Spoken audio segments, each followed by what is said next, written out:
my name is Kim. Welcome back to my channel. Today I am going to show you three different Christmas treats that I'm making for Christmas this year.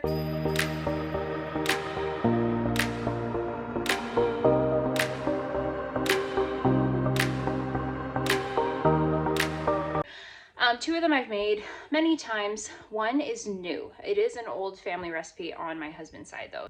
The first one that I am making is mint chocolate chip cookies. So mint chocolate chip cookies I kind of came up with because I always make special Christmas cookies for my dad. His favorite cookies are ginger molasses and oatmeal raisin. Very simple dad cookies.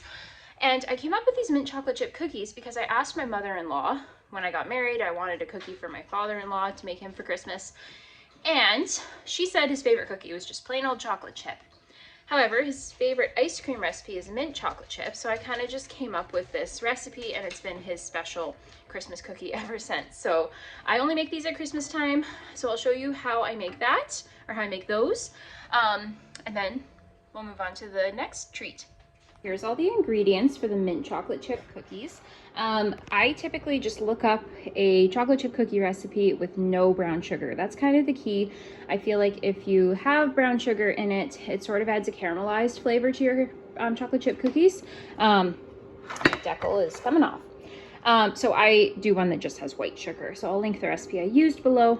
So for this you need flour, baking soda, salt, sugar, butter. I'm going to use 1 block of margarine and then a cup of butter.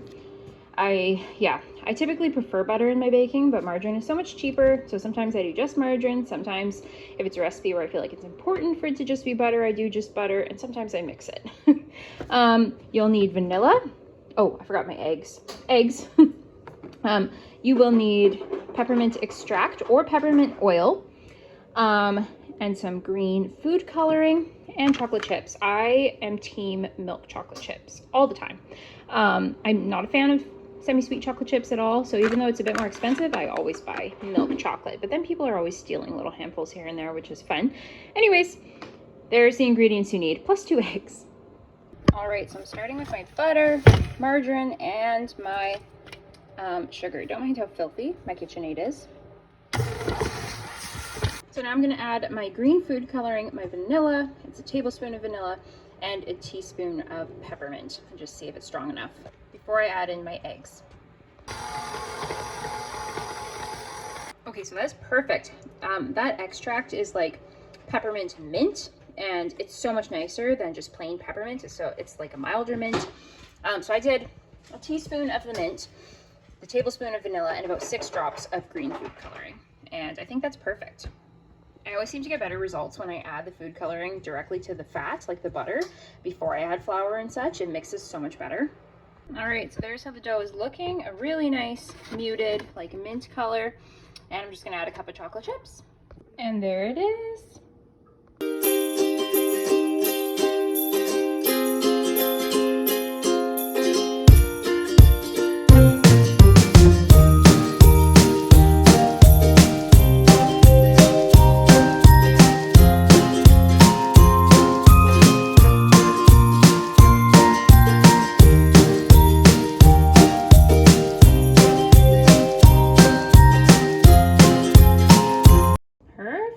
Again, it's not showing the color very well. I'm going to try and get a nice picture. But there's the mint chocolate chip cookies. So the other treat is a really common one. Lots of people make it for Christmas baking, but it is just Christmas crack. It's a classic though. We make it like a couple times throughout the year, but it's mostly a Christmas treat for us. So I will share how I make my Christmas crack. All right, so for Christmas crack, you need to lay out soda crackers. I have more success if I use foil or wax paper in the bottom of my pan. Otherwise, it has a tendency to stick, and that sucks. So I've got this, and then you're going to bring some brown sugar and some butter to a boil on the burner, and you'll pour that over top. You bake it in the oven for like 10 minutes or something like that, and then you sprinkle it with chocolate chips, return it to the oven, and then when they're melted, you just spread it out. And you want to be careful not to have the chocolate chips in for too long, otherwise they can seize. So that's what I'm going to do next.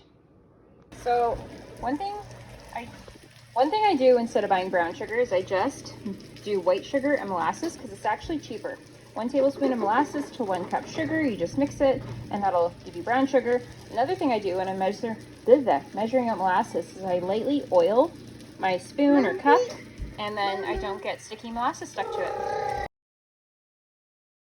Alright, so I'm going to bring this to a boil, reduce the heat, and let it simmer at medium-low for 5 minutes.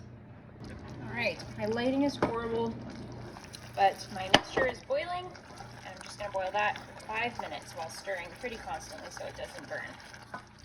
Alright, so there is the toffee all ready to go. I'm going to pour it over the crackers.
There it is. I'm just gonna let that chill. This is my favorite Christmas treat over everything else, which is so funny because it's so simple, so cheap.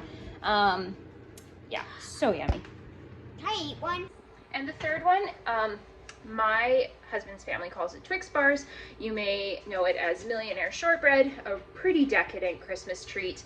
I find it's only Christmas that I break out like the corn syrup and the sweetened condensed milk. I use those ingredients for my turtles too, but a pretty special Christmas treat. In here I have butter, flour, and sugar. I'm going to mix that until it's a dough. Press it into the bottom of my pan and bake that while I make the filling. Alright, so here's the shortbread crust. That is going in at 350 for this many minutes. I forget how many. And I'm going to get started on the filling.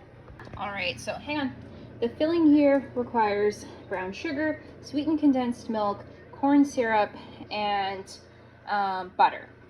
So I'm going to melt that, and then I have to bring it to a boil, reduce heat, and let it simmer for 5 minutes. Okay, it's actually just, it boils for 5 minutes. There's no reduction in heat.